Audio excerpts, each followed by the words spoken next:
Namaste, Assalamu alaikum, Shalom, Ni hao, Buenos dias, Heseche, Akwaba, Velkomen, what up though?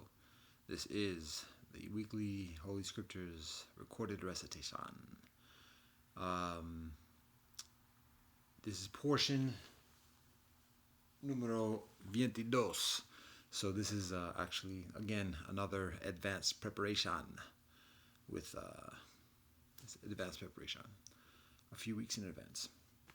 So this includes within the Torah, or it's portion 22, Vayakhel. So within the Torah it is Vayakhel, Shmot 35, 1 a 38, 20. Within the Bhagavad Gita, it is the Yana Karma Samyasa Yogehe, numero 4. Within the Digha Nikaya, it is the Mahaparinibbana Sutta, chapter 2. Within the Gospels, it is Mark chapters 15 a 16. Within the Quran, it is Surah Al-Mu'minun, Surah Al-Mu'minun, numero 23. And within the Tao Te Ching, it is 46 a 51.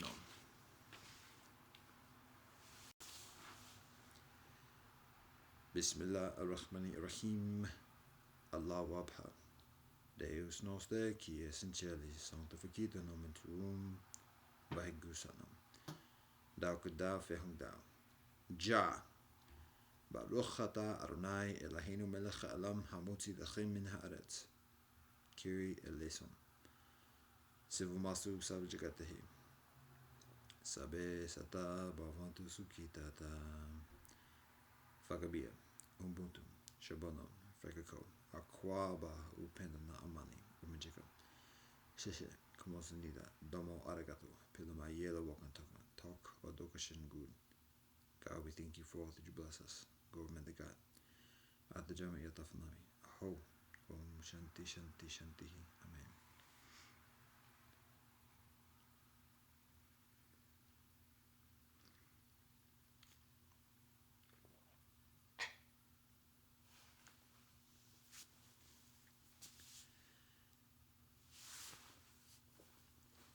Bismillah ar-Rahman ar-Rahim. Allah wabha. Deus noster, qui es in celis, sanctificator nomen tuum, Vayakhel sanam. Dao kedao fehung dao. Ja. Baruch ata Adonai Eloheinu melech ha'olam.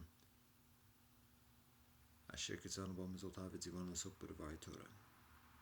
Kyrie eleison. Sivu mastu sabjagatehi. Sabe sata bavantu sukitata. Fagabia. Ubuntu. Shabonom. Frekako. Akwaba upendana amani. Umijika. Sheshe. Kamosunida. Domo arigato. Piluma yela wakantokan. Talk odokashingu. God, we thank you for all that you bless us. Glory to God. At the Jami Yatafanami. Aho. Om Shanti Shanti Shanti. Amen.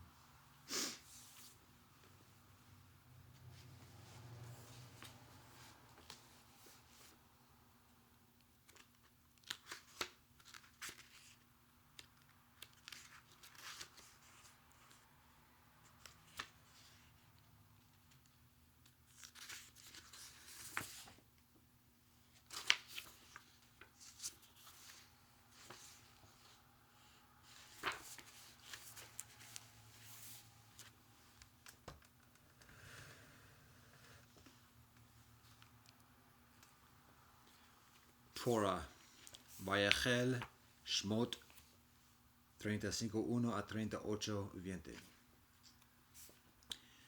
Moshe called the whole community of the children of Israel to assemble, and he said to them, "These are the things that the Lord commanded to make. 6 days work may be done, but on the seventh day you shall have sanctity, a day of complete rest to the Lord. Whoever performs work thereon on this day shall be put to death. You shall not kindle fire in any of your dwelling places on Shabbat." And Moshe spoke to the entire community of the children of Israel, saying, "This is the word that the Lord has commanded to say. Take from yourselves an offering for the Lord. Every generous-hearted person shall bring it, namely the Lord's offering, gold, silver, and copper, and blue, purple, and crimson wool, and linen, and goat hair, and ram skins dyed red, tachash skins, and acacia wood. and oil for lighting, and spices for the anointing oil and for the incense, and shoham stones and filling stones for the ephod and for the choshen. And every wise-hearted person amongst you shall come and make everything that the Lord has commanded: the Mishkan, its tent and its covers, its cover, its clasps and its planks, its bars, its pillars, and its sockets, the ark and its poles, the ark cover and the screening dividing curtain, the table and its poles and all its implements, and the showbread, and the menorah for lighting and its implements and its lamps, and the oil for lighting, and the altar for incense and its poles, and the anointing oil and the incense, and the screen of the entrance for the entrance of the Mishkan, the altar for the burnt offering, its copper grating, its poles and all its implements, the washstand and its base, the hangings of the courtyard, its pillars and its sockets, and the screen of the gate of the courtyard, the pegs of the Mishkan, and the pegs of the courtyard, and their ropes, the meshwork garments to serve in the holy garments for Aaron the Kohen Gadol, and the garments of his sons in which to serve as Kohanim. The entire community departed from before Moshe. Every man whose heart uplifted him came, and everyone whose spirit inspired him to generosity brought the offering of the Lord for the work of the tent of meeting, for all its service, and for the holy garments. The men came with the women. Every generous-hearted person brought bracelets and earrings and rings and buckles, all kinds of golden objects, and every man who waved a waving of gold to the Lord. And every man with whom was found blue, purple, or crimson wool, linen, goat hair, ram skins dyed red, or tachash skins, brought them. Everyone who set aside an offering of silver or copper brought the offering for the Lord, and everyone with whom acacia wood was found for any work of the service brought it. And every wise-hearted woman spun with her hands, and they brought spun material, blue, purple, and crimson wool and linen. And all the women whose hearts uplifted them with wisdom spun the goat hair. And the princes brought the shoham stones and filling stones for the ephod and for the choshen, and the spice and the oil for lighting, and for the anointing oil and for the incense. Every man and woman whose heart inspired them to generosity to bring for them for all the every man and woman whose heart inspired them to generosity to bring for all the work that the Lord had commanded to make through Moshe, the children of Israel brought a gift for the Lord. Moshe said to the children of Israel, "See, the Lord has called by name Bezalel, the son of Uri, and the son of Hur, of the tribe of Yehudah. Adonai has imbued him with the Spirit of God, with wisdom, with insight, and with knowledge, and with talent for all manner of craftsmanship, to do master weaving, to work with gold, silver, and copper, with the craft of stones for setting, and with the craft of wood, to work with every manner of thoughtful work. And Adonai put into his heart the ability to teach, both him and Oholiav, the son of Ahisamach, of the tribe of Dan. Adonai imbued them with wisdom of heart to do all sorts of work, of a craftsman and a master worker, and an embroiderer with blue, purple, and crimson wool, and linen, and of weavers, those who do every manner of work, and master weavers. Bezalel and Oholiav, and every wise-hearted man into whom God had imbued wisdom and insight to know how to do, shall do all the work of the service of the holy, according to all that the Lord has commanded." And Moshe called Bezalel and Oholiav, and every wise-hearted man into whose heart the Lord had given wisdom, every one whose heart lifted him up to approach the work to do. So they took from before Moshe all the offerings that the children of Israel had brought for the work of the service of the holy, and they brought him further gifts every matan. Then all the wise men who were doing the work of the holy came, each one from his work which they had been doing. And they spoke to Moshe, saying, "The people are bringing very much, further than is enough for the labor of the articles which the Lord had commanded to do." So Moshe commanded, and they announced in the camp, saying, "Let no man or woman do any further work for the offering for the holy." So the people stopped bringing, and the work was sufficient for them for all the work to do it and to leave over. Then all the wise-hearted people of the performers of the work made the Mishkan out of 10 curtains, consisting of twisted fine linen and blue and purple and crimson wool, a cherubim design, the work of a master weaver. He made them. The length of one curtain was 28 cubits, and the width of one curtain was 4 cubits, the same measure for all the curtains. And he joined 5 of these curtains to one another, and the other 5 curtains he also joined to one another. And he made loops of blue wool on the edge of one curtain that is at the edge of the first set, and he did the same on the edge of the outermost curtain of the second set.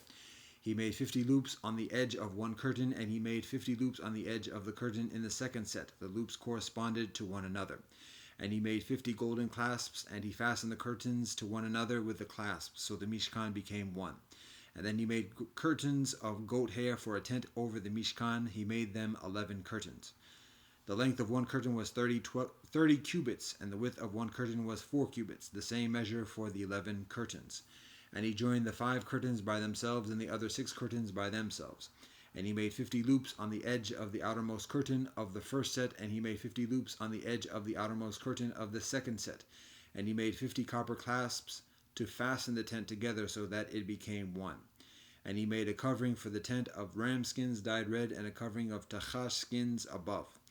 And he made the planks for the Mishkan of acacia wood upright. 10 cubits was the length of each plank, and a cubit and a half was the width of each plank. Each plank had 2 square pegs rung like, one even with the other, so did he make all the planks of the Mishkan. And he made the planks for the Mishkan, 20 planks for the southern side, and he made 40 silver sockets under the 20 planks, 2 sockets under one plank for its 2 square pegs, and 2 sockets under one plank for its 2 square pegs. And for the second side of the Mishkan, on the northern side, he made 20 planks, and there 40 silver sockets, 2 sockets under one plank and 2 sockets under one plank. And for the western end of the Mishkan, he made 6 planks, and he made 2 planks at the corners of the Mishkan at the end. And they were matched evenly from below, and together they matched at its top, to be put into the one ring. So did he make for both of them for the 2 corners. And there were 8 planks, and there silver sockets, 16 sockets, 2 sockets under one plank, and 2 sockets under one plank. And he made bars of acacia wood, 5 for the planks of one side of the Mishkan, and 5 bars for the planks of the second side of the Mishkan, and 5 bars for the planks of the rear side of the Mishkan on the westward end. And he made the middle bar to penetrate in the midst of the planks from one end to the other end. And he overlaid the planks with gold, and their rings he made of gold as holders for the bars, and he overlaid the bars with gold. And he made the dividing curtain of blue, purple, and crimson wool, and twisted fine linen, the work of a master weaver. He made it in a woven cherubim design. And he made for it 4 pillars of acacia wood, and he overlaid them with gold. Their hooks were gold, and he cast for them 4 silver sockets. And he made a screen for the entrance of the tent of blue, purple, and crimson wool, and twisted fine linen, the work of an embroiderer. And its 5 pillars and their hooks, and he overlaid their tops and their bands with gold, and their 5 sockets with copper. Bezalel made the ark of acacia wood, 2.5 cubits long, a cubit and a half wide, and a cubit and a half high.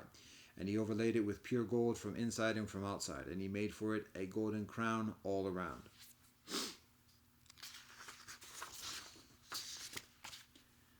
And he cast 4 golden rings for it upon its 4 corners, 2 rings on each side, and 2 rings on the other side. 2 rings on its one side, and 2 rings on its other side. And he made poles of acacia wood, and overlaid them with gold. And he inserted the poles into the rings on the sides of the ark to carry the ark. And he made an ark cover of pure gold, 2.5 cubits long, and a cubit and a half wide. And he made 2 golden cherubim. He made them of hammered work from the 2 ends of the ark cover. 1 cherub for the one end, and the other cherub from the other end. From the ark cover he made the cherubim from its 2 ends. The cherubim had their wings spread upwards, shielding the ark cover with their wings, with their faces towards one another. Turned towards the ark cover were the faces of the cherubim. And he made a table of acacia wood, 2 cubits long, 1 cubit wide, and a cubit and a half high. He overlaid it with pure gold, and he made for it a golden crown all around. And he made for it a frame, a handbreadth wide all around, and he made a golden crown for its frame all around.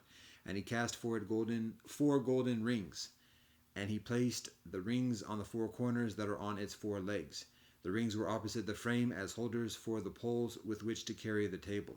And he made the poles of acacia wood, and he overlaid them with gold to carry the table. And he made the implements that are on the table, its forms, its spoons, its half pipes, and its supports with which it will be covered of pure gold. And he made the menorah of pure gold. Of hammered work he made the menorah. Its base and its stem, its goblets, its knobs, and its flowers were all one part with it. and 6 branches coming out of its sides, 3 menorah branches from its one side, and 3 menorah branches from its second side. 3 decorated goblets on one branch, a knob and a flower, and 3 decorated goblets on one branch, a knob and a flower. So for the 6 branches that come out of the menorah. And on the stem of the menorah were 4 decorated goblets, its knobs and its flowers, and a knob under the 2 branches from it, and a knob under the 2 branches from it, and a knob under the 2 branches from it. So for the 6 branches that come out of it. Their knobs and their branches were all one part with it. All of it was one hammered mass of pure gold.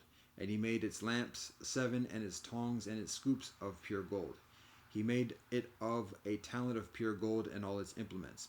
And he made the incense altar out of acacia wood, 1 cubit long and 1 cubit wide, square, and 2 cubits high. Its horns were one part with it.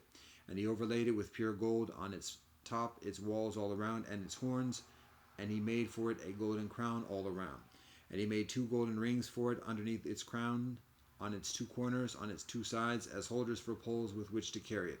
He made the poles of acacia wood and overlaid them with gold. And he made the holy anointing oil and the pure incense after the art of a perfumer. And he made the altar for the burnt offerings of acacia wood, 5 cubits long and 5 cubits wide. The altar was square, and it was 3 cubits high. And he made its horns on its 4 corners. Its horns were all one piece from it. And he overlaid it with copper. And he made all the implements of the altar, the pots and the shovels, and the sprinkling basins, and the flesh hooks, and the fire pans. He made all its implements of copper. And he made for the altar a copper grating of netting work beneath its ledge from below until its middle. And he cast 4 rings on the 4 ends of the copper grating holders for the poles. And he made the poles of acacia wood, and he overlaid them with copper. And he inserted the poles into the rings on the sides of the altar with which to carry it. He made it hollow out of boards. And he made the washstand of copper and its base of copper from the mirrors of the women who had set up the legions, who congregated at the entrance of the tent of meeting. And he made the courtyard on the southern side. There were hangings for the courtyard of twisted fine linen, 100 cubits. And their pillars were 20, and their sockets 20 of copper, the hooks of the pillars and their bands of silver. And for the northern end 100 cubits, their pillars 20, and their sockets 20 of copper, the hooks of the pillars and their bands of silver. And for the western side hangings 50 cubits, their pillars 10, and their sockets 10, the hooks of the pillars and their bands of silver. And for the eastern end 50 cubits, the hangings of the shoulder were 15 cubits, their pillars 3, and their sockets 3. And on the second shoulder on either side of the gate of the courtyard there were hangings of 15 cubits, their pillars 3, and their sockets 3. All the hangings of the courtyard all around were of twisted fine linen, and the sockets for the pillars were copper, the hooks of the pillars and their bands were silver, and the overlay of their tops was silver, and they were banded with silver, all the pillars of the courtyard. And the screen of the gate of the courtyard was the work of an embroiderer made of blue, purple, and crimson wool and twisted fine linen, 20 cubits long, and its height in the width was 5 cubits, corresponding to the hangings of the courtyard. And their pillars were 4, and their sockets 4 of copper, their hooks silver, and the overlay of their tops and their bands were silver. And all the pegs of the Mishkan and of the courtyard all around were copper.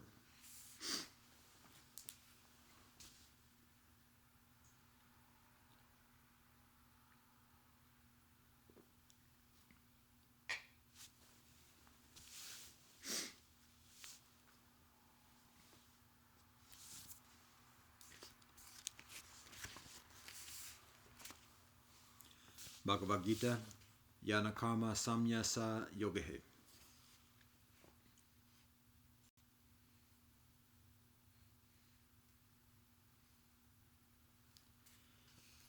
Sri Krishna said, "This eternal yoga I taught to Vivasvat. Vivasvat taught it to Manu, and Manu taught it to Ishvaku. Thus handed down from one to another, it became known to the royal sages. But through long lapse of time, O destroyer of foes, this yoga has been lost to the world. The same ancient yoga I have told you today, for you are my devotee and friend, and it is a supreme secret." Arjuna said, "Later was your birth, and earlier the birth of Vivasvat. How then am I to understand that you taught him in the beginning?" Sri Krishna said, "Many a birth have I passed through, O Arjuna, and so have you. I know them all, but you know them not, O scorcher of foes. Though I am unborn and eternal by nature, and though I am the Lord of all beings, yet subjugating my Prakriti, I accept birth through my own Maya. Whenever there is a decline of Dharma or Bharata and a rise in Adharma, I incarnate myself.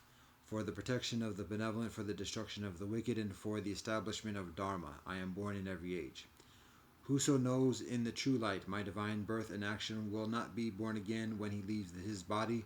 He will attain me, O Arjuna. Freed from passion, fear, and anger, absorbed in me, taking refuge in me, and purified by the fire of knowledge, many have become one with my being.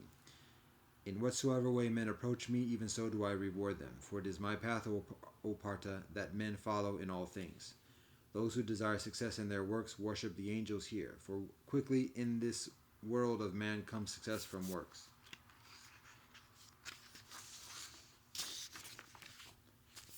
The four castes were created by me according to the division of gunas and karma. Though I am their creator, yet know that I neither act nor change.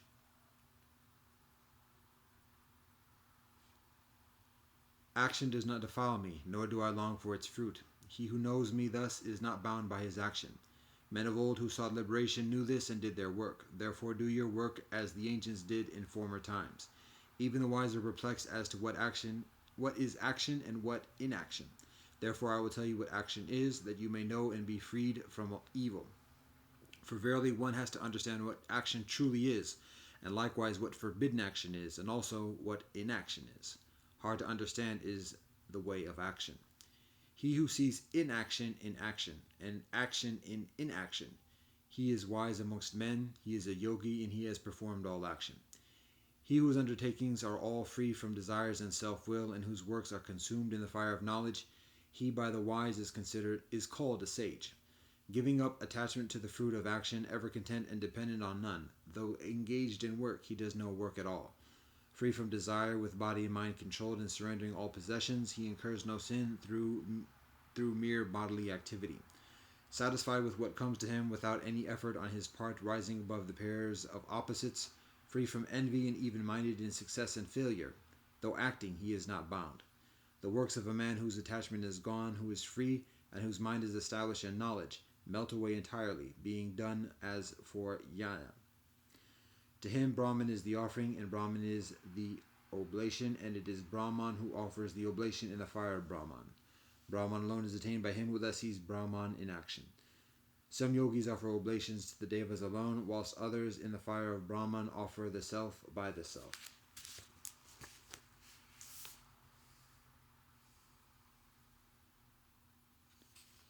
Some offer oblations of hearing and the other senses in the fires of restraint, and some offer sound and other sensations in the fires of their senses. Some again offer all the actions of the senses and the functions of the prana as oblations in the fire of self-control kindled by knowledge. Some likewise offer as oblations their wealth, austerity, and yoga, whilst others of disciplined minds and severe vows offer their scriptural study and knowledge. Some again, constantly practicing the regulation of prana, offer the oblation of prana into apana, and apana into prana, or stop the passage of both prana and apana. Yet others, restricting their food, offer their pranas in the pranas. All these know what sacrifice means, and by sacrifice are their sins consumed. Eating of the amrita, the remnant of a sacrifice, they go to the eternal Brahman. This world is not for him who makes no sacrifice, O best of Kurus, much less the other. Thus many kinds of sacrifice are strewn through the pages of the Vedas. Know them all to be born of action, and you will be free. The knowledge sacrifice is superior to all material sacrifices, O scorcher of foes. For all works without exception culminate in knowledge. Learn it by prostration, by inquiry, and by service. The wise who have seen the truth will teach you that knowledge. When you have known it, O Pandava, you will not again fall into delusion, and through it you will see all beings in yourself and also in me. Even if you are the most sinful of sinners, yet by the raft of knowledge alone will you be borne over all sin. As a fire well kindled reduces wood to ashes, so Arjuna does the fire of knowledge reduce all works to ashes. Verily there exists no purifier on earth equal to knowledge. A man who becomes perfect in yoga finds it within himself in the course of time. He who is full of faith and zeal and has subdued his senses obtains knowledge. Having obtained knowledge, he soon attains the supreme peace.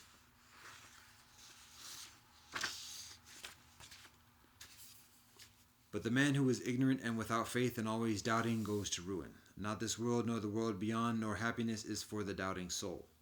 Works do not bind the man, O Danananya, who relinquishes action through yoga, whose doubts are destroyed by knowledge, and who is self-possessed. Therefore with the sword of knowledge cut asunder this doubt about the self, born of ignorance and residing in your heart, and devote yourself to yoga. Arise, O Bharata.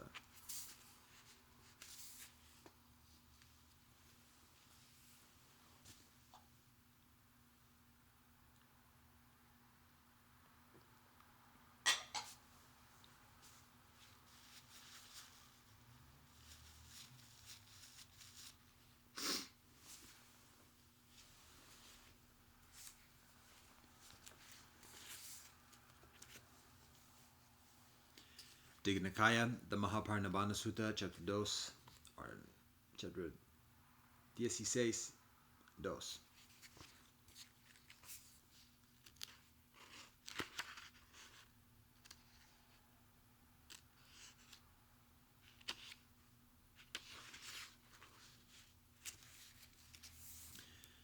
Then the Gracious One addressed Venerable Ananda, saying, Come, Ananda, let us approach Kotigama. Very well, Reverend Sir, Venerable Ananda replied to the Gracious One. Then the Gracious One, together with a great Sangha of monks, arrived at Kotigama. There the Gracious One lived near Kotigama. There the Gracious One addressed the monks, saying, Because of a lack of understanding and a lack of penetration, monks, of Four Noble Truth, both you and I have been wandering and running along in samsara for a long time. Which four? Because of a lack of understanding and a lack of a penetration, monks, of the noble truth of suffering, both you and I have been wandering and running along in samsara for a long time. Because of a lack of understanding and a lack of penetration, monks, of the noble truth of the arising of suffering, both you and I have been wandering and running along in samsara for a long time. Because of a lack of understanding and a lack of penetration, monks, of the noble truth of the cessation of suffering, both you and I have been wandering and running along in samsara for a long time. Because of a lack of understanding and a lack of penetration, monks, of the noble truth of the practice going to the cessation of suffering, both you and I have been wandering and running along in samsara for a long time. But now the noble truth of suffering has been understood and penetrated. The noble truth of the arising of suffering has been understood and penetrated. The noble truth of the cessation of suffering has been understood and penetrated. The noble truth of the practice going to the cessation of suffering has been understood and penetrated. Craving for continued existence has been cut off. What leads to rebirth has been exhausted. There is no continuation in existence. The Gracious One said this, and after saying this, the Fortunate One, the teacher, said something further. Because of not seeing as it truly is the Four Noble Truth, we have run along for a long time through various births. Now these have been seen. Uprooted is what leads to rebirth. The root of suffering has been cut off. There is no continuation in existence. There also the Gracious One, whilst living in Kotigama, spoke frequently to the monks about the teaching, saying, Such as virtue, such as concentration, such as wisdom. When virtue is well developed, it yields great fruit and brings great advantages in regard to concentration. When concentration is well developed, it yields great fruit and brings great advantages in regard to wisdom. When wisdom is well developed, the mind is completely liberated from the pollutants, that is to say, the pollutant of sensuality, the pollutant of craving for continued existence, the pollutant of ignorance. Then the Gracious One, after living near Kotigama for as long as he liked, addressed Venerable Ananda, saying, Come, Ananda, let us approach the Nadikas. Very well, Reverend Sir, Venerable Ananda replied to the Gracious One. Then the Gracious One, together with a great company, a community of monks, arrived at the Nadikas. There the Gracious One lived near one of the Nadikas in the brick house. Then Venerable Ananda approached the Gracious One, and after approaching and honoring the Gracious One, he sat down on one side. While sitting on one side, Venerable Ananda said this to the Gracious One. The monk named Sala, Reverend Sir, has died in Nadika. What was his destination? What was his future state? The nun named Nanda, Reverend Sir, has died in Nadika. What was her destination? What was her future state? The layman named Sudatta, Reverend Sir, has died in Nadika. What was his destination? What was his future state? The laywoman named Sujata, Reverend Sir, has died in Nadika. What was her destination? What was her future state? The layman named Kakuda, Reverend Sir, has died in Nadika. What was his destination? What was his future state? The layman named Kalinga, Reverend Sir, has died in Nadika. What was his destination? What was his future state? The layman named Nikata, Reverend Sir, has died in Nadika. What was his destination? What was his future state? The layman named Katasaha, Reverend Sir, has died in Nadika. What was his destination? What was his future state? The layman named Tuta, Reverend Sir, has died in Nadika. What was his destination? What was his future state? The layman named Santuta, Reverend Sir, has died in Nadika. What was his destination? What was his future state? The layman named Bada, Reverend Sir, has died in Nadika. What was his destination? What was his future state? The layman named Subada, Reverend Sir, has died in Nadika. What was his destination? What was his future state? The monk Salha, Ananda, through the destruction of the pollutants, without pollutants, freed in mind, freed through wisdom, dwelt, having known, having directly experienced, and having attained Nibbana himself in this very life. The nun Nanda Ananda, through the complete destruction of the 5 lower fetters, has arisen spontaneously in the Brahma worlds and will attain final emancipation there without returning from that world. The layman Sudatta Ananda, through the complete destruction of 3 fetters and the diminution of passion, hatred, and delusion, is a once returner and will return only once further to this world, and then will make an end to suffering. The laywoman Sujata Ananda, through the complete destruction of 3 fetters, is a stream enterer, is no longer subject to falling into lower realms, and has a fixed destiny and ending in final awakening.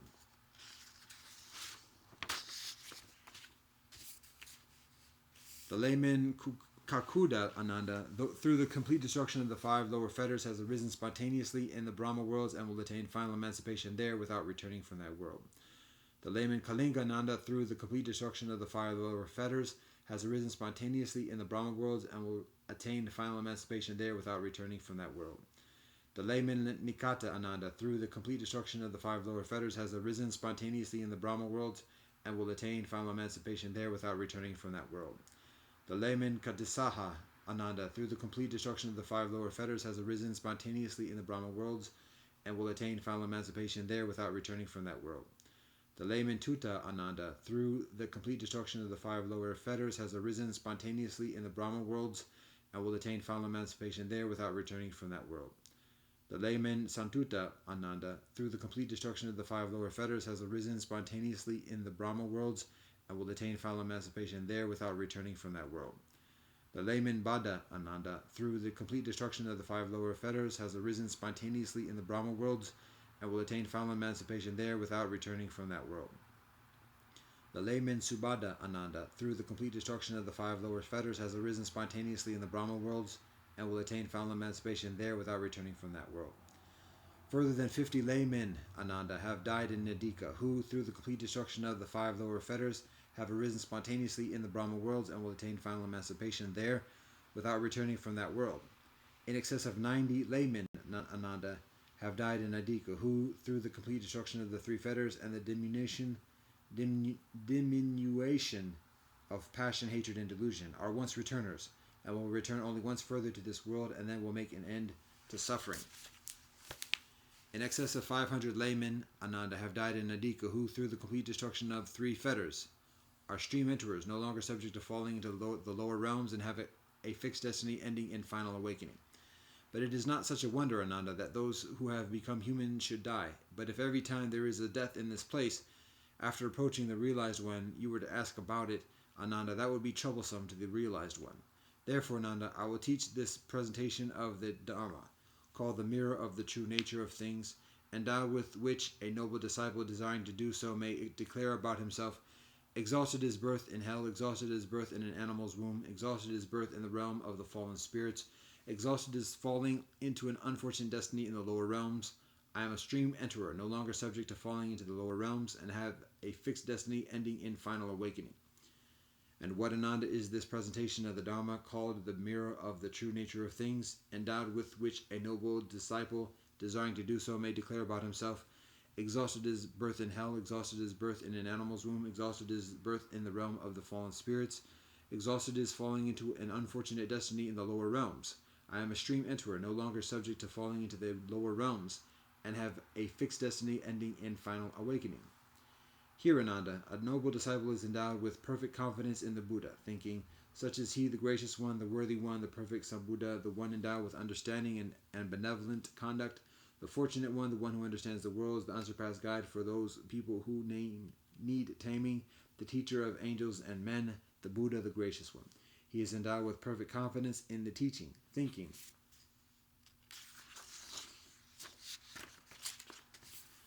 The teaching has been well proclaimed by the gracious one. It is visible, not subject to time, inviting inspection, onward leading, and can be understood by the wise for themselves. He is endowed with perfect confidence in the community, thinking. The gracious one's community of disciples are benevolent in their practice. The gracious one's community of disciples are straight in their practice. The gracious one's community of disciples are systematic in their practice. The gracious one's community of disciples are correct in their practice. That is to say, the 4 pairs of persons, the 8 individual persons, this is the gracious one's community of disciples. They are worthy of offerings of hospitality, of gifts, and of reverential salutation. They are an unsurpassed field of merit for the world. He is endowed with a lovely Aryan virtue, unbroken, faultless, unspotted, unblemished, productive of freedom, honored by the wise, not adhered to, leading to concentration. This is the presentation of the Dhamma Ananda, called the mirror of the true nature of things, endowed with which a noble disciple designed to do so may declare about himself, exalted is birth in hell, exalted is birth in an animal's womb, exalted is birth in the realm of the fallen spirits, exalted is falling into an unfortunate destiny in the lower realms. I am a stream enterer, no longer subject to falling into the lower realms, and have a fixed destiny ending in final awakening. There also the gracious one, whilst living near Nadika in the brick house, spoke frequently to the monks about the teaching, saying, such as virtue, such as concentration, such as wisdom. When virtue is well developed, it yields great fruit and brings great advantages in regard to concentration. When concentration is well developed, it yields great fruit and brings great advantages in regard to wisdom. When wisdom is well developed, the mind is completely liberated from the pollutants, that is to say, the pollutant of sensuality, the pollutant of craving for continued existence, the pollutant of ignorance. Then the gracious one, after living near Nadika for as long as he liked, addressed Venerable Ananda, saying, Come, Ananda, let us approach Vayakhel. Very well, Reverend Sir, Venerable Ananda replied to the gracious one. Then the gracious one, together with a great community of monks, arrived at Vayakhel. There the gracious one lived near Vayakhel in Ambapali's wood. There the gracious one addressed the monks, saying, Mindfully and with full awareness, monks, a monk should live. This is our advice to you. And how, monks, is a monk mindful? Here, monks, a monk dwells contemplating the nature of the body in the body, ardent, fully aware, and mindful, after removing avarice and sorrow regarding the world. He dwells contemplating the nature of feelings and feelings, ardent, fully aware, and mindful, after removing avarice and sorrow regarding the world. He dwells contemplating the nature of the mind in the mind, ardent, fully aware, and mindful, after removing avarice and sorrow regarding the world. He dwells contemplating the nature of things and various things, ardent, fully aware, and mindful, after removing avarice and sorrow regarding the world. Thus, monks, a monk is mindful. And how, monks, does a monk have full awareness? Here, monks, a monk in going forwards and going back is one who practices with full awareness. In looking ahead or in looking around, he is one who practices with full awareness. In bending or in stretching, he is one who practices with full awareness. In bearing his double robe, bowl, and other robes, he is one who practices with full awareness. In eating and drinking and chewing and tasting, he is one who practices with full awareness. In passing stool and urine, he is one who practices with full awareness. In going and standing and sitting and sleeping and walking, in waking and talking, and in maintaining silence, he is one who practices with full awareness. Thus, monks, a monk has full awareness mindfully, and with full awareness, monks, a monk should live. This is our advice to you. The courtesan Ambapali heard, the gracious one, it seems, has reached Vayakhel and is living near Vayakhel in my mango grove. Then the courtesan Ambapali, after having many great and august vehicles prepared, and mounting those great and august vehicles, departed with those great and august vehicles from Vayakhel, and after approaching by vehicle to her pleasure garden, as distant as the ground for vehicles would allow, and descending from the vehicles, she approached the gracious one by foot, and after approaching and honoring the gracious one, she sat down on one side. While the courtesan Ambapali was sitting on one side, the gracious one instructed, roused, enthused, and cheered her with a talk about the teaching. Then the courtesan Ambapali, having been instructed, roused, enthused, and cheered by the gracious one with a talk about the teaching, said to the gracious one, May the gracious one consent, Reverend Sir, to me offering him a meal on the manana, together with the community of monks. The gracious one consented by maintaining silence. Then the courtesan Ambopali, having understood the gracious one's consent, after rising from her seat, honoring and circumambulating the gracious one, went away. The Lokavis from Vesali heard the gracious one, it seems, had reached near Vesali and is living near Vesali in Ambopali's wood. Then those Lokavis, after having many great and august vehicles prepared, and mounting those great and august vehicles, departed with those great and august vehicles from Vesali. There some of the Lokavis were blue, having a blue appearance, with blue clothes and blue decorations. Some of the Lokavis were yellow, having a yellow appearance, with yellow clothes and yellow decorations. Some of the Lokavis were red, having a red appearance, with red clothes and red decorations. Some of the Lokavis were white, having a white appearance, with white clothes and white decorations. Then the courtesan Ambopali rode alongside the Lokavi youths, axle by axle, wheel by wheel, and yoke by yoke. Then those Lokavi said this to the courtesan Ambopali: "Why do you, Ambopali, roll alongside the Lokavi youths axle by axle, wheel by wheel, and yoke by yoke?" "Because I have invited the gracious one, noble sirs, for a meal on the mañana, together with a community of monks." "Give us this meal, Ambopali, for 100,000 kahapanas." "If, noble sirs, you were to give Vasali and its revenue, still I would not give this meal to you." Then the Lokavi snapped their fingers, thinking, "We have surely been defeated by a woman. We have surely been defeated by a woman." Then the Lokavis entered Ambopali's wood. The gracious one saw those Lokavis coming from a distance, and having seen them, he addressed the monks, saying, "Let those venerable monks who have not seen the Tavatimsa angels, monks, look at the Lokavi troop, monks. Look at the Lokavi troop.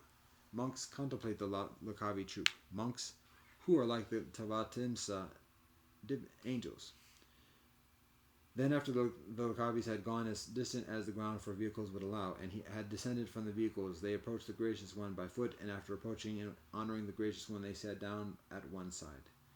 Whilst the Lokavis were sitting on one side, the gracious one instructed, roused, enthused, and cheered them with a talk about the teaching.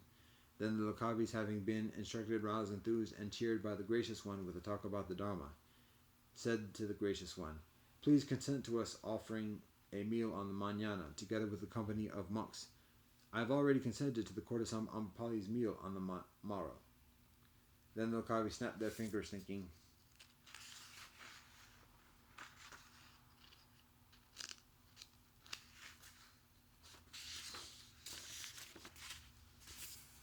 "We have surely been defeated by a woman. We have surely been defeated by a woman." Then the Lokavis, after greatly rejoicing in receiving this word of the gracious one, rising from their seats, honoring and circumambulating the gracious one, went away.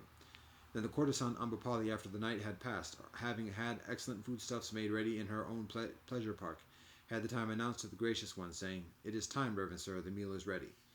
Then the gracious one, having dressed in the matin time, after picking up his bowl and robe, together with a community of monks, approached the courtesan Ambopali's residence, and after approaching, he sat down on the prepared seat. Then the courtesan Ambopali, with her own hand, served and satisfied the community of monks, with the Buddha at its head, with excellent foodstuffs. Then the courtesan Ambopali, when the gracious one had eaten and washed his hand and bowl, having taken a certain low seat, sat down on one side. While sitting on one side, the courtesan Ambopali said this to the gracious one: "I donate this pleasure park, reverend sir, to the community of monks, with the Buddha at its head." The gracious one accepted the pleasure park. Then the gracious one, after instructing, rousing, enthusing, and cheering the courtesan Ambopali with the talk about the teaching, having risen from the seat, went away. There also, the gracious one, whilst living in Vasali Ambopali's wood, spoke frequently to the monks about the teaching, saying, "Such as virtue, such as concentration, such as wisdom. When virtue is well developed, it yields great fruit and brings great advantages in regard to concentration. When concentration is well developed, it yields great fruit and brings great advantages in regard to wisdom. When wisdom is well developed, the mind is completely liberated from the pollutants, that is to say, the pollutant of sensuality, the pollutant of craving for continued existence, the pollutant of ignorance." Then the gracious one, after living near Ambopali's wood for as long as he liked, addressed Venerable Ananda, saying, "Come, Ananda, let us approach the little village of Baluva." "Very well, reverend sir," the Venerable Ananda replied to the gracious one. Then the gracious one, together with a great community of monks, arrived at the little village of Baluva. There the gracious one lived near the little village of Baluva. There the gracious one addressed the monks, saying, Go, monks, and undertake the rains retreat in the vicinity of Esali, living like friends, like companions, like comrades, and I'll spend the rains retreat right here at the little village of Baluva. Very well, reverend sir. And those monks, after replying to the gracious one, undertook the rains retreat in the vicinity of Esali, living like friends, like companions, like comrades. But the gracious one spent the rains retreat right there at the little village of Baluva. Then, whilst dwelling for the rains retreat, a heavy affliction arose for the gracious one, and continued with strong and death-like feelings. There the gracious one dwelt mindfully with full awareness and without being troubled. Then this occurred to the gracious one. It is not suitable that I, without having addressed my attendants, without having given notice to the community of monks, should attain final emancipation. Having energetically dismissed this affliction, I could live on after determining the lifespan. Then the gracious one, having energetically dismissed that affliction, lived on after determining the lifespan. Then the gracious one's affliction abated. Then the gracious one, having arisen from that sickness, not long after rising, departed from the sick room and sat down on the prepared seat in front of that room.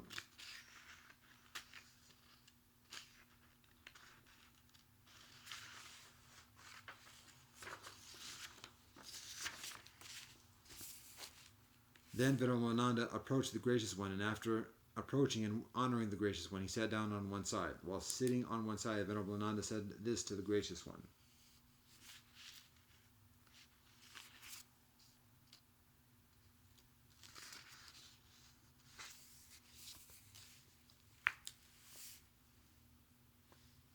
I have seen, reverend sir, the gracious one comfortable. I have seen, reverend sir, the gracious one bearing up whilst sick, and my body, reverend sir, became faint as it were.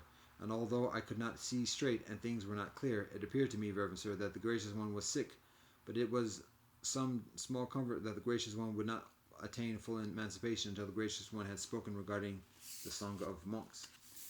But what, Ananda, does the community of monks expect of me? The teaching has been taught by me, Ananda, without having made a distinction between esoteric and exoteric. For the realized one there is nothing, Ananda, of a closed teacher's fist in regard to the teaching. To whoever, Ananda, this thought occurs, I will lead the Sangha of monks, or I am the instructor of the Sangha of monks. Let him speak, Ananda, regarding the Sangha of monks. But to the realized one, Ananda, this thought does not occur. I will lead the community of monks, or I am the instructor of the Sangha of monks. Then why, Ananda, should the realized one speak regarding the Sangha of monks? I, Ananda, at present am old, elderly, of great age, much gone, advanced in years. I am 80 years old. It is like, Ananda, an old cart, which only keeps going when shored up with bamboo. Just so, Ananda, I think the realized one's body only keeps going when shored up with bamboo. When the realized one doesn't pay attention, Ananda, to any of the signs, when all feelings have ceased, he lives having established the signless mind concentration, and at that time, Ananda, the realized one's body is most comfortable. Therefore, Ananda, live with yourself as an island, yourself as a refuge, with no other refuge, with the teaching as an island, the teaching as a refuge, with no other refuge. And how, Ananda, does a monk live with himself as an island, himself as a refuge, with no other refuge, with the teaching as an island, the teaching as a refuge, with no other refuge? Here, Ananda, a monk dwells contemplating the nature of the body in the body, ardent, fully aware, and mindful, after removing avarice and sorrow regarding the world. He dwells contemplating the nature of feelings, and feelings, ardent, fully aware, and mindful, after removing avarice and sorrow regarding the world. He dwells contemplating the nature of the mind in the mind, ardent, fully aware, and mindful, after removing avarice and sorrow regarding the world. He dwells contemplating the nature of things and various things, ardent, fully aware, and mindful, after removing avarice and sorrow regarding the world. Thus, Ananda, a monk lives with himself as an island, himself as a refuge, with no other refuge, with the teaching as an island, the teaching as a refuge, with no other refuge. For whoever, Ananda, whether at present or after my passing, lives with himself as an island, him as a refuge, with no other refuge, with the teaching as an island, the teaching as a refuge, with no other refuge, those monks of mine, Ananda, will go from darkness to the highest, whoever likes the training.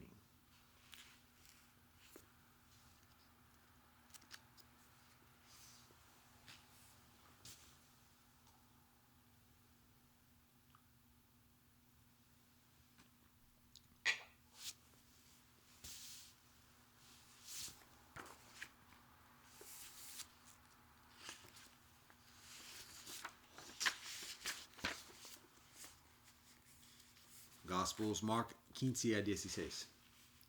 Verily, very early in the matin, the chief priests with the elders, the teachers of the law, and the whole Sanhedrin made their plan. So they bound Jesus, led him away, and handed him over to Pilate. Are you the king of the Jews? Asked Pilate. You have said so, Jesus replied.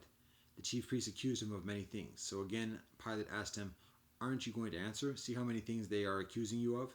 But Jesus still made no reply, and Pilate was amazed. Now it was the custom at the festival to release a prisoner whom the people requested.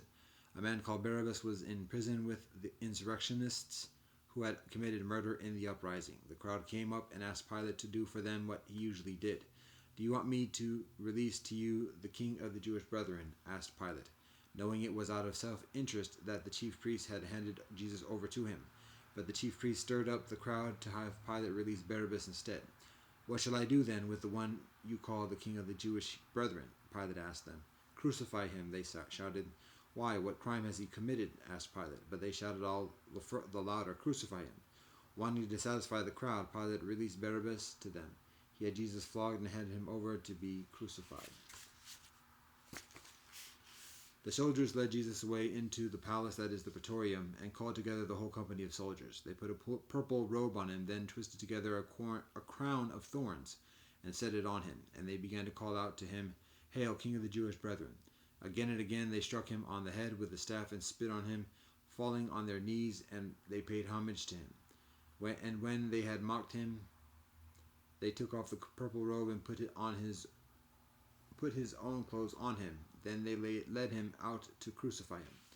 A certain man of Cyrene, Simon, the father of Alexander and Rufus, was passing by on his way in from the country, and they forced him to carry the cross. They brought Jesus to the place called Golgotha, which means the place of the skull. Then they offered him wine mixed with myrrh, but he did not take it. And they crucified him. Dividing up his clothes, they cast lots to see what each would get. It was 9 in the matin when they crucified him. The written notice of the charge against him read, The King of the Jewish brethren. They crucified 2 rebels with him, one on his right and one on his left. Those who passed by hurled insults at him, shaking their heads and saying, So, you who are going to destroy the temple and build it in 3 days, come down from the cross and save yourself.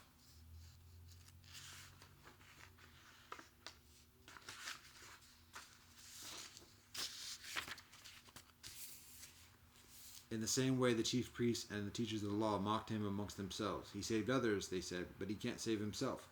Let this Messiah, this King of Israel, come down now from the cross, that we may see and believe. Those crucified with him also heaped insults on him.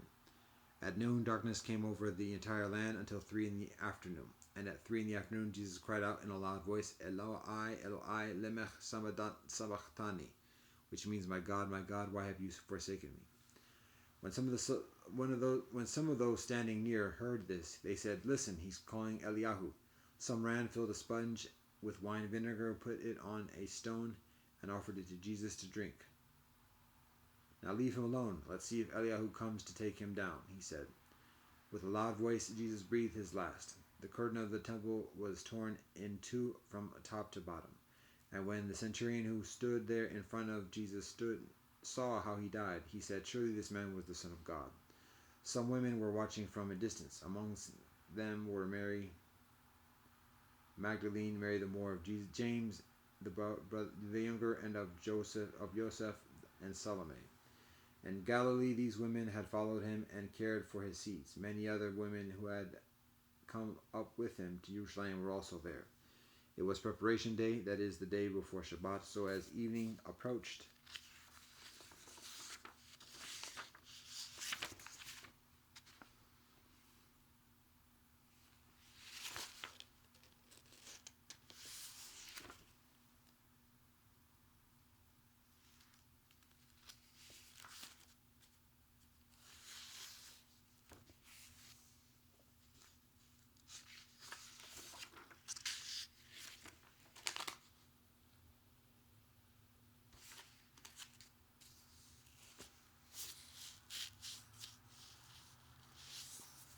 Joseph of Arimathea, a prominent member of the council who was himself waiting for the sovereignty of God, went boldly to Pilate and asked for Jesus' body.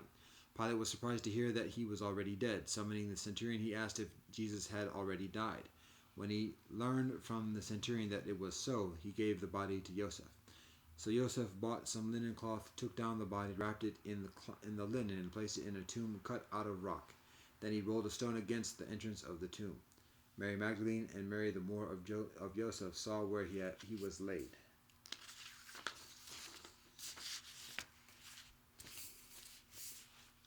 When Shabbat was over, Mary Magdalene, Mary the mother of James, and Salome bought spices so that they might go to anoint Jesus' body. Verily, early on the first day of the week, just after soleil rise, they were on their way to the tomb. And they asked each other, "Who will roll the stone away from the entrance of the tomb?" But when they looked up, they saw that the stone, which was very large, had been rolled away. As they entered the tomb, they saw a young man dressed in a white robe sitting on the right side, and they were alarmed. "Don't be alarmed," he said. "You are looking for Jesus the Nazarene, who was crucified. He has risen. He is not here. See the place where they laid him. But go tell his disciples and Peter, he is going ahead of you into Galilee. There you will see him, just as he told you." Trembling and bewildered, the women went out and fled from the tomb. They said nothing to anyone because they were afraid. When Jesus rose early on the first day of the week, he appeared first to Mary Magdalene, out of whom he had driven 7 demons. She went and told those who had been with him and who were more grieving and weeping. When they heard that Jesus was alive and that she had seen him, they did not believe it. Afterwards, Jesus appeared in a different form to 2 of them whilst they were walking in the country. These returned and reported it to the rest, but they did not believe them either.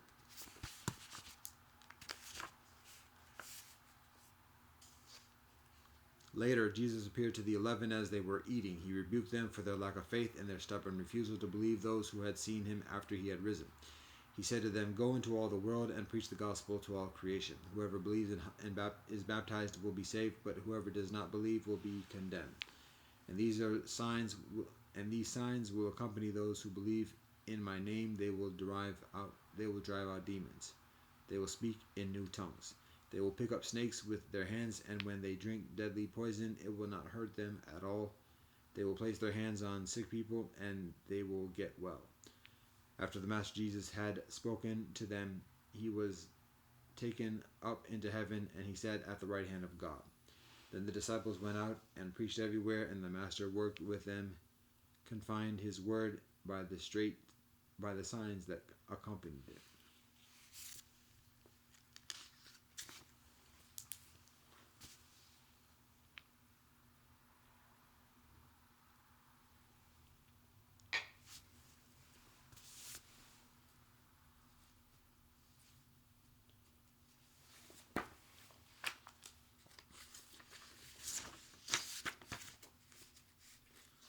Quran, Surah Al-Mu'minun. Bismillah ar-Rahman ar-Rahim. In the name of Allah, most gracious, most merciful. The believers must eventually win through. Those who humble themselves in their prayers, who avoid vain talk, who are active in deeds of charity, who abstain from sex, except with those joined to them in the marriage bond, or the captives whom their right hands possess, for in their case they are free from blame. But those who desires exceed those limits are transgressors, those who faithfully observe their trusts and their covenants, and who strictly guard their prayers. These will be the heirs, who will inherit paradise. They will dwell therein forever.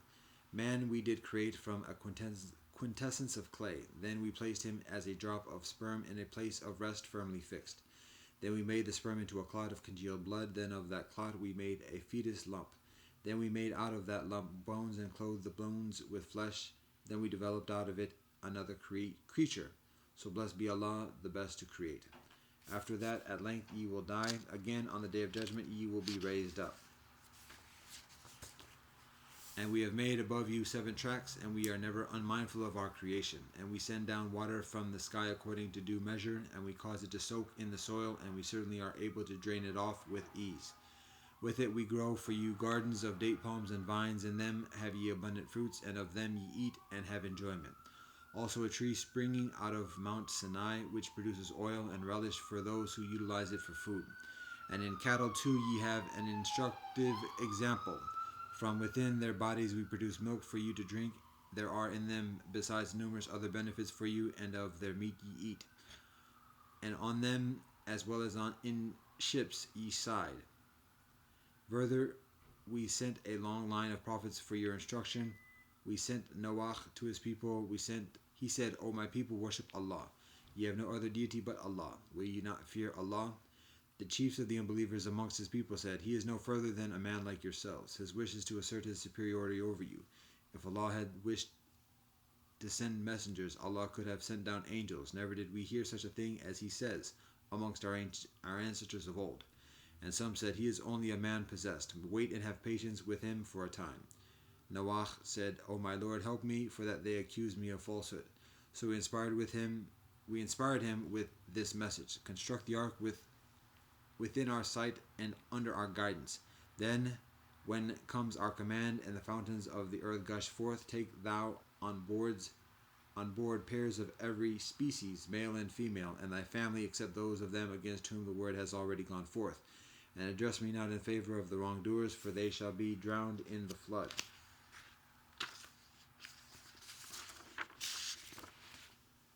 And when thou hast embarked on the ark, thou and those with thee, say, Praise be to Allah, who has saved us from the people who do wrong. And say, O my Lord, enable me to disembark with thy blessing, for thou art the best to enable us to disembark. Verily in this there are signs for men to understand. Thus do we try men. Then we raised after them another generation, and we sent to them an apostle from amongst themselves, saying, Worship Allah. Ye have no other deity but Allah. Will ye not fear Allah? And the chiefs of his people who disbelieved and denied the meeting in the hereafter, and on them we had bestowed the benevolent things of this life, said, He is no further than a man like yourselves. He eats of that of which ye eat, and drinks of what ye drink. If ye obey a man like yourselves, behold, it is certain ye will be lost. Does he promise that when ye die and become dust and bones, ye shall be brought forth again? Distant, very distant is that which ye are promised. There is nothing but our life in this world. We shall die and we live, but we shall never be raised up again. He is only a man who invents a lie against Allah, but we are not the ones to believe in him. The Prophet said, O my Lord, help me, for that they accuse me of falsehood. Allah said, In but a little while they are sure to be sorry. Then the blast overtook them with justice, and we made them as rubbish of dead leaves floating on the stream of time. So away with the people who do wrong. Then we raised after them other generations. No people can hasten their term, nor can they delay it. Then sent we our apostles in succession. Every time there came to a people their apostle, they accused him of falsehood. So we made them follow each other in punishment. We made them as a tale that is told, so away with the people that will not believe. Then we sent Moshe and his brother Aaron with our signs and authority manifest to Pharaoh and his chiefs, but they behaved insolently. They were an arrogant people. They said, Shall we believe in two men like ourselves, and their people are subject to us? So they accused them of falsehood, and they became of those who were destroyed. We gave Moshe the book in order that they might receive guidance, and we made the son of Mary and his more as a sign. We gave them both shelter on high ground, affording rest and security, and furnished with springs. O ye apostles, enjoy all things benevolent and pure, and work righteousness, for I am well acquainted with all that ye do. And verily this brotherhood of yours is a single brotherhood, and I am your Lord and cherisher. Therefore fear me and no other. But people have cut off their affair of unity between them into sects. Each party rejoices in that which is with itself. But leave them in their confused ignorance for a time. Do they think that because we have granted them abundance of wealth and sons, we would hasten them on in every benevolence? Nay, they do not understand. Verily those who live in awe for fear of their Lord, those who believe in the signs of their Lord, those who join not in worship partners with their Lord, and those who dispense with their charity with their hearts full of fear, because they will return to their Lord. It is these who hasten in every benevolent work, and these who are foremost in them. On no soul do we place a burden greater than it can bear. Before us is a record which clearly shows the truth. They will never be wronged. But their hearts are in confused ignorance of this, and there are besides that deeds of theirs which they will continue to do, until when we seize in punishment those of them who receive the benevolent things of this world, behold, they will groan in supplication. It will be said, Groan not in supplication this day, for ye shall certainly not be helped by us. My signs used to be rehearsed to you, but ye used to turn your back on your heels. In arrogance, talking nonsense about the Quran like one telling fables by night. Do they not ponder over the word of Allah, or has anything new come to them that did not come to their fathers of old?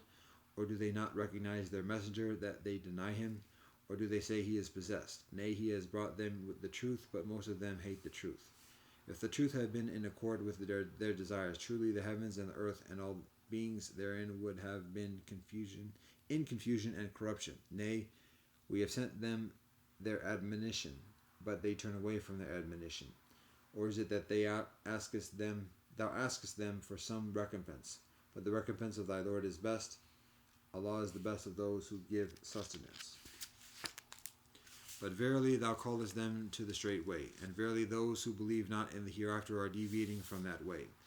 If we had mercy on them and removed the distress which is on them, they would obstinately persist in their transgression, wandering in distraction to and fro. We inflicted punishment on them, but they humbled not themselves to their Lord, nor do they submissively entreat Allah. Until we open on them a gate leading to a severe punishment, then lo, they will be plunged into despair therein. It is Allah who has created for you the faculties of hearing, sight, feeling, and understanding. Little thanks it is ye give. And Allah has multiplied you through the earth, and to Allah shall ye be gathered back.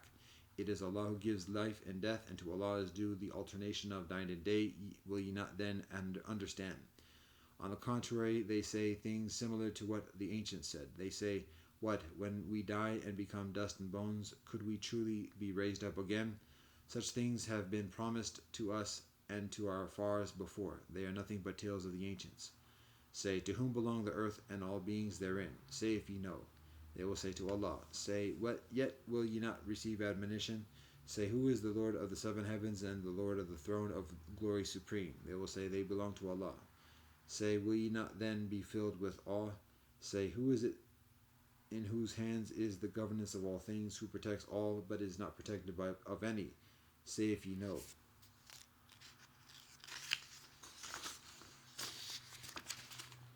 They will say, it belongs to Allah. Say, then how are ye deluded? We have sent them the truth, but they indeed practice falsehood. No son did Allah beget, nor is there any deity along with Allah. If there were many deities, behold, each deity would have taken away what he had created, and some would have mastered it over others. Glory to Allah. Allah is free from the sort of things they attribute to Allah. Allah knows what is hidden and what is open. Too high is Allah for the partners they attribute to Allah. Say, O my Lord, if thou wilt show me in my lifetime that which they are warned against, then, O my Lord, put me not amongst the people who do wrong, and we are certainly able to show thee in fulfillment that against which they are warned. Repel evil with that which is best. We are well acquainted with the things they say. And say, O my Lord, I seek refuge with thee from the suggestions of the evil ones. And I seek refuge with thee, O my Lord, lest they should come near me.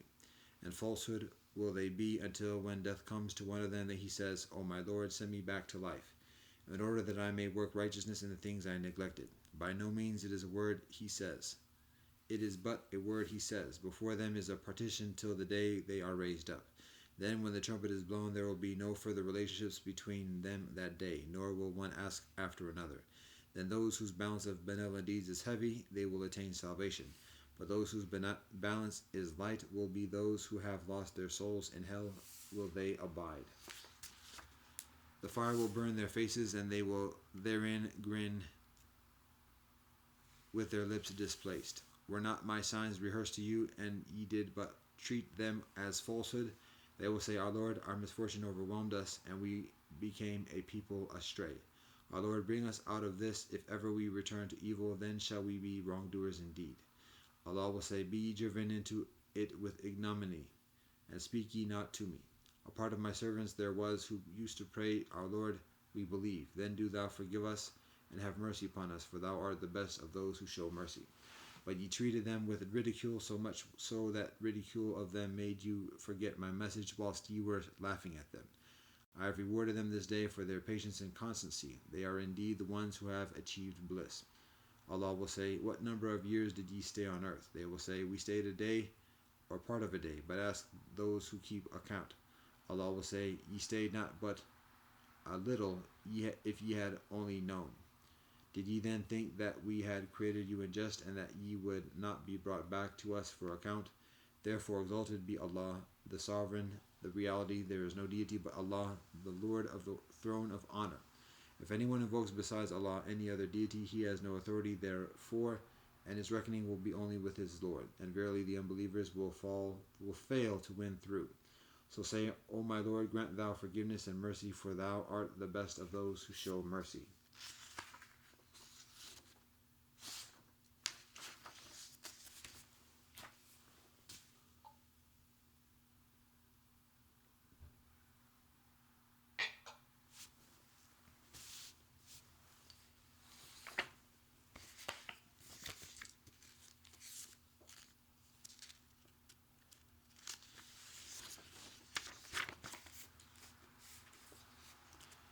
Tao Te Ching 46 a 51.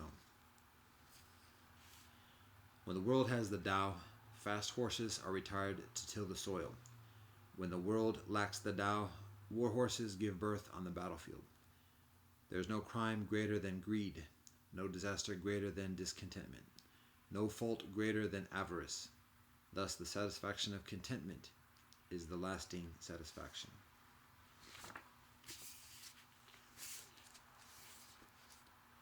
Without going out the door, know the world. Without peering out the window, see the heavenly Tao. The further one goes, the less one knows. Therefore the sage knows without going, names without seeing, achieves without striving.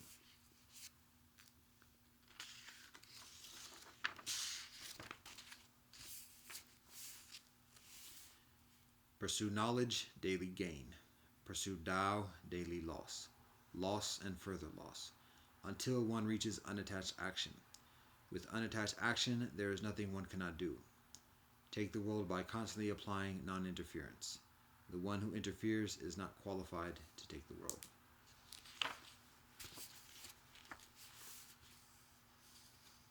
The sages have no constant mind.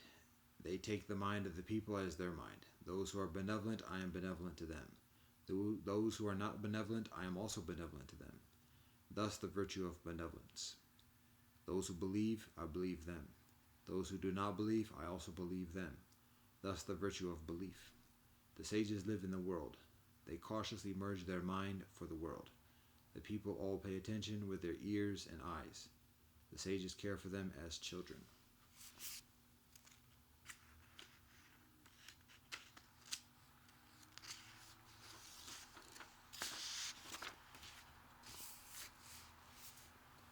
Coming into life, entering death.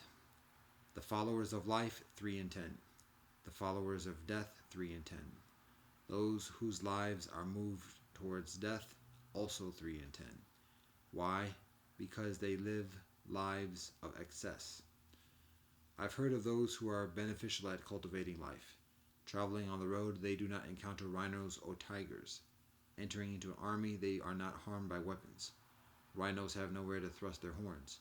Tigers have nowhere to clasp their claws. Soldiers have nowhere to lodge their blades. Why? Because they have no place for death.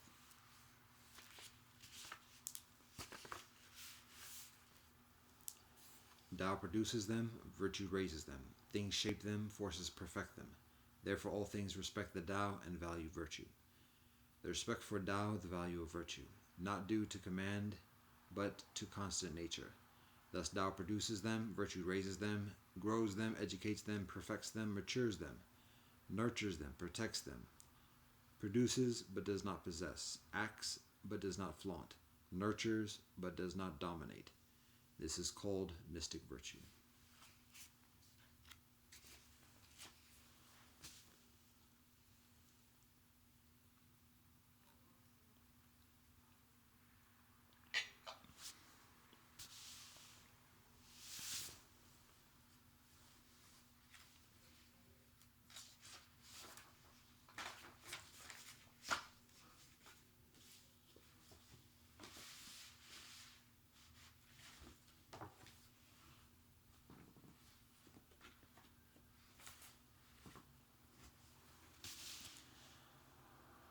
Alhamdulillah Rahmani Rahim Allah Wabha Deus nos aqui em tela são do Fakita no Metum Bahigusanam Dakwada fehmda.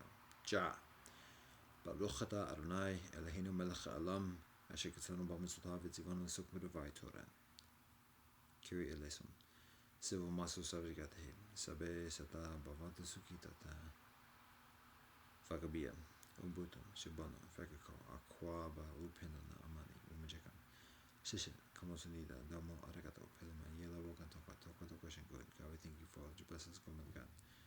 At the Jami. Yet. Lafanami. Aho. Om. Shanti. Shanti. Shanti. Amen.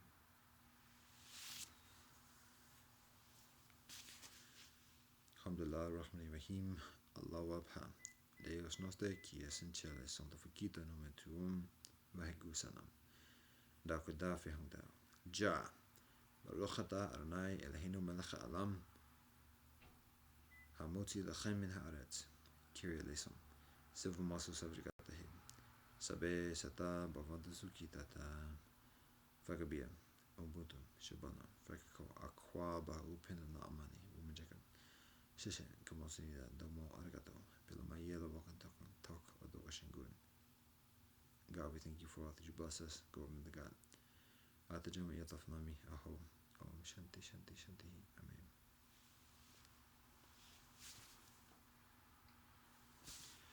Namaste. Assalamu alaikum. Shalom.